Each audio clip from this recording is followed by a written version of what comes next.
اس نے ناک سکوڑی۔ اشل، فارحہ نے دبی دبی آواز میں اسے ٹوکا۔ وہ فارحہ کے قریب چلی آئی تھی۔ موسیٰ نہیں آیا؟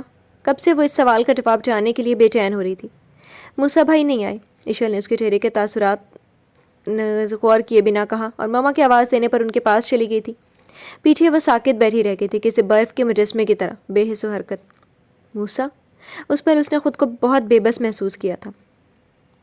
کسی کو چاہنا غلط نہیں، اپنی چاہت کو نصیب سے پایا جاتا ہے، نصیب میں نہ ہو تو صبر کر لیا جاتا ہے یا شاید سمجھوتا، لیکن اپنی چاہت کو کسی اور کا ہوتے دیکھنا کیسا محسوس ہوتا ہے؟ احساس زیاں، احساس شکستگی اور احساس بے بسی کیا نہیں تھا جو اس پر موسیٰ بن محمد نے محسوس کیا تھا؟ وہ کتنا بے بس تھا، وہ کیا کر سکتا تھا؟ وہ کچھ نہیں کر سکتا تھا۔ وہ بے بس تھا یا شاید بے بس ہو گیا تھا محبت کے آگے۔ محبت یوں ہی بے بس کر دیتی ہے، جھکا دیتی ہے، آنا کو مار دیتی ہے۔ وہ اس پل ایک اندیکھی آگ میں جل رہا تھا۔ وہ جانتا تھا کہ اب اس کے مقدر میں یہ آگ لکھ دی گئی ہے، جلن برداشت کرنی ہی تھی، پھر شکوہ چہ معنی وارد۔ رات کے تیسرے پہر بھی وہ مسلسل جاگ رہا تھا۔ بے خوابی کے باعث اس کی آنکھوں میں سرخی دوڑ رہی تھی۔ رف سی ٹی شرٹ کے ساتھ اس نے نیلی جینز پہن رکھی تھی، بال ماتھے پر بکھرے ہوئے تھے، بیڈ گراؤنڈ سے ٹیک لگائے وہ مسلسل کسی غیر مرئی نقطے پر نظریں جمائے کچھ سوچ رہا تھا۔ آج آخری رات ہے، کل وہ کسی اور کے نام لکھ دی جائے گی۔ موسیٰ تم کچھ کر نہیں پائے، اس کے اندر سے کسی نے سرگوشی کی تھی۔ ہاں میں کچھ نہیں کر پایا، میں ناکام ہو چکا ہوں، اس نے اعتراف کیا تھا۔ سر میں یکدم درد کی لہر اٹھی تھی۔ اس نے اپنی کنپٹیوں کو زور سے مسلا اور آنکھیں بند کر لیں۔ فون کی رنگ ٹون پر وہ ہلکا سا چونکا۔ فارغ کالنگ دیکھ کر وہ ایک پل کے لیے حیران ہوا، وہ اسے اس وقت کال کر رہی تھی۔ اس نے فون گیس کر کے کان سے لگایا۔ موسیٰ تم ٹھیک ہو؟ اس کی کچھ بولنے سے قبل ہی وہ بول اٹھی تھی، اس کی آواز میں پریشانی اور فکر مندی تھی۔ میں ٹھیک ہوں، آپ ٹھیک نہیں ہیں، اسی لیے تو اس وقت فون کیا ہے مجھے، اس نے وال کلاک کو دیکھتے ہوئے کہا جہاں 3:30 بج رہے تھے۔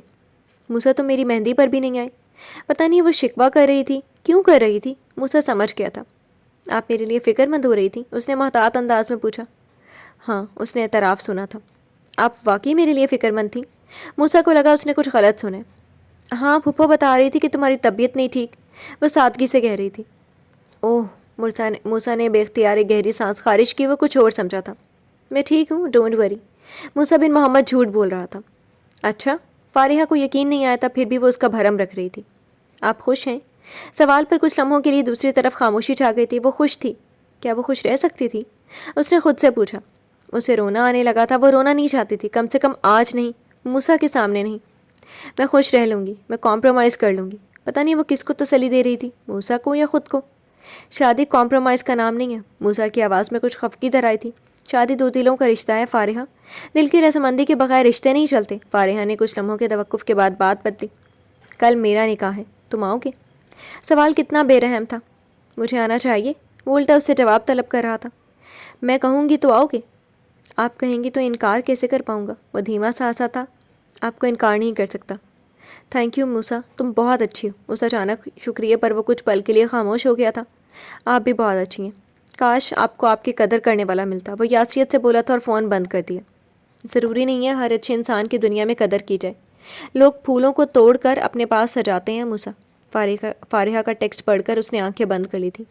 میں آپ کو ٹوٹتے ہوئے نہیں دیکھنا چاہتا، میں آپ کو توڑ کر اپنے پاس نہیں سجانا چاہتا۔ وہ اسے کہنا چاہتا تھا مگر کہہ نہیں پایا تھا۔ یہ ناول آپ کتاب نگری یوٹیوب چینل پر دیکھ رہے ہیں۔ کیا وہ ٹھیک ہے؟ عالم بے چینی سے کمرے میں ٹہلتا، فون پر کسی سے محو گفتگو تھا۔ یار ابھی تو گھر میں شادی ہے، میں کس طرح آ سکتا ہوں؟ کچھ فش و پنچ میں پڑ گیا تھا جیسے۔ دوسری جانب سے وہ مزید کچھ دیر تک سنتا رہا تھا، پھر میں آدھے گھنٹے تک پہنچ رہا ہوں کہہ کر رابطہ منقطع کر دیا۔ فون رکھتے ایک دھاڑ کی آواز سے دروازہ کھلا تھا۔ ہو دا ہیل از دس؟ وہ ناگواری سے بڑبڑایا تھا۔ اشل کو سامنے دے کر وہ مزید جھنجھلا گیا۔ کیا مسئلہ ہے؟ کیا یہ شخص کبھی پیار سے بات نہیں کر سکتا تھا؟ ہمیں پالر جانا ہے۔ وہ اس کے سامنے آن کھڑی ہوئی تھی۔ تو عالم نے ناسمجھی سے استفسار کیا۔ تو ہمیں پالر چھوڑائیں۔ میں اس وقت بزی ہوں، جب فارغ اور ممی کو چھوڑنے گیا تھا تب کدھر تھی تم؟ ڈریسنگ ٹیبل سے گاڑی کی چابیاں اور والیٹ اٹھا کر اس نے جیب میں رکھی تھی۔ ہم دادی کے پاس تھے، پلیز ہمیں لے جائیں، ہماری بہن کی شادی ہے، ہم پیارے لگنا چاہتے ہیں، اس نے منت بھرے انداز میں کہا تھا۔ اچھا جلدی کرو، مجھے کہیں جانا ہے، ویسے بارات میں صرف 3 گھنٹے رہ گئے، 5 منٹ ہے تمہارے پاس۔ وہ نیم رضامند نظر آ رہا تھا۔ بس ہم ابھی آئے، وہ چٹکی بجا کر بولی تھی اور بھاگتے ہوئے اپنے کمرے میں گئی تھی۔ اتنا تو وہ جانتی تھی کہ 5 منٹ کا مطلب 5 منٹ تھا، 1 سیکنڈ بھی لیٹ ہوئی تو عالم نے چھوڑ جانا تھا۔ سرخ رنگ بہت گہرا ہوتا ہے، بہت خوبصورت رنگ ہے، قدرت کا رنگ، امن کا رنگ، زندگی کا رنگ۔ قدیم رومن سرخ رنگ کو فتح کا نشان سمجھتے تھے۔ سرخ لباس پہن کر لڑکی کسی کا دل فتح کر سکتی ہے. وہ اس قدر پرکشش لگتی ہے کہ کالی گھٹاؤں میں چھپا چاند بھی شرما جاتا ہے. خود کو آئینے میں دیکھتے ہوئے بے اختیار فارحہ کا دل دھڑکا تھا. سرخ رنگ کے روایتی خوبصورت لہنگے میں وہ کس قدر حسین لگ رہی تھی. نفاست سے کیے گئے میک اپ نے اس کے چہرے کے ایک ایک نقش کو واضح کر دیا تھا. بڑی بڑی نشیلی آنکھوں میں کاجل کی سیاہی تہ رہی تھی. وہ کچھ پل مبہوت ہو گئی تھی. بیوٹیشین نے اس کے ماتھے پر سنہرا روبی کا ٹیکا سیٹ کیا تھا اور سرخ دوپٹہ اس کے سر پر اڑھایا. کیا وہ اتنی خوبصورت تھی؟ اسے حیرت ہوئی تھی. رشک آیا تھا خود پر. مگر اس کی قسمت کتنی بدصورت تھی. اسے رونا آیا تھا اپنے نصیب پر. کیوں میں آج اتنی خوبصورت لگ رہی ہوں کہ آئینے میں خود کو دیکھ کر رشک آتا ہے، اور میری قسمت اتنی سیاہ ہے کہ خود سے نفرت کرنے کا دل چاہتا ہے. ایک استہزائیہ مسکراہٹ نے اس کے لبوں کا احاطہ کیا تھا. آپ بھی اب اتنی پیاری لگ رہی ہیں کہ سمیر بھائی آپ کو دیکھتے ہی بے ہوش ہو جائیں گے. ایشل نے خوشی سے گالوں پر ہاتھ رکھ کر اسے چھیڑا تھا. وہ پتہ نہیں کیوں ہنستی تھی. اسے یہ مذاق لگا تھا، جیسے کوئی اس کا مذاق اڑا رہا ہو. ایشل، ماما پاپا کا خیال رکھنا. فارحہ نے اس کا ہاتھ تھام کر نرمی سے سمجھایا. جی آپی، وہ نم آنکھوں سے بولی تھی. عالم انہیں مقررہ وقت پر پارلر سے پک کرنے آیا تھا. وہ فارحہ کا ہاتھ تھامے سلون کے گیٹ پر کھڑی تھی. اسٹریٹ لائٹ کی روشنی میں اس کا چہرہ جگمگ کر رہا تھا. ڈیپ بلو کلر کی لمبی فراک کے ساتھ اس نے پارٹی میک اپ کیا ہوا تھا. بالوں کی بیک کامبنگ کر کے میسی جوڑا بنایا ہوا تھا. چہرے کے ارد گرد چند الجھی ہوئی لٹیں بکھری ہوئی تھیں. بلا شبہ ایشل بہت پیاری لگ رہی تھی. عالم نے گہری نظر اس پر ڈالی تھی، البتہ کہا کچھ نہیں.